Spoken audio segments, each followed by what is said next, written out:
में ही कलयुग का विस्तार पूर्वक वर्णन कर दिया था। कलयुग में लोग कैसे होंगे, जीवन कैसे व्यतीत होगा, लोगों का व्यवहार एक दूसरे के प्रति कैसा होगा, यह सब उस काल में ही बताया जा चुका था। यहाँ हम प्रस्तुत करेंगे भगवान कृष्ण द्वारा कलयुग के बारे में बताई गई 5 कड़वी बातें, जो आज 100% सच हो रही हैं। महाभारत काल में पांचों पांडवों के मन में कलयुग के बारे में जानने की जिज्ञासा थी। उन्होंने एक बार भगवान कृष्ण से पूछा कि कलयुग में मनुष्य कैसा होगा, लोगों के विचार कैसे होंगे और मोक्ष प्राप्ति कैसे होगी।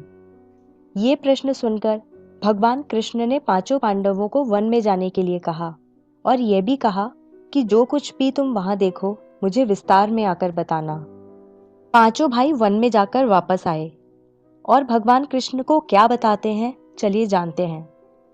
युधिष्ठिर महाराज ने एक 2 सूंड वाले हाथी को देखा और वो बहुत आश्चर्यचकित हो गए।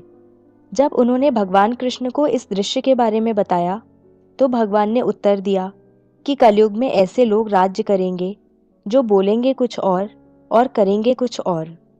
ये लोग दोनों ओर से शोषण करेंगे। भीम ने देखा एक गाय को जो अपने बच्चे को इतना चाट रही थी कि बच्चे का रक्त निकल आया।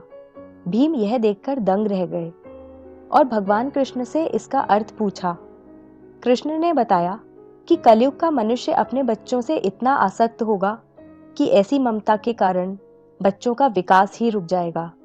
यदि किसी का पुत्र साधु बना तो सब उसके दर्शन करेंगे, परंतु यदि स्वयं का पुत्र साधु बना तो दुखी हो जाएंगे, रोएंगे कि मेरा पुत्र किस राह पर जा रहा है, इसका क्या होगा। कलयुग में लोग बच्चों को मोह माया और परिवार में ही बांध कर रखेंगे और उसका जीवन वहीं नष्ट हो जाएगा। फिर भगवान ने वास्तविकता बताते हुए कहा कि तुम्हारे पुत्र तुम्हारे नहीं बल्कि उनकी पत्नियों की अमानत हैं। पुत्रियां उनके पतियों की अमानत हैं। यह शरीर मृत्यु की अमानत है और आत्मा परमात्मा की अमानत है। अर्जुन ने देखा एक पक्षी जिसके पंख पर वेद की ऋचाई लिखी हुई थी, परंतु वो एक मनुष्य का मांस खा रहा था। यह देखकर अर्जुन हैरान हो गए।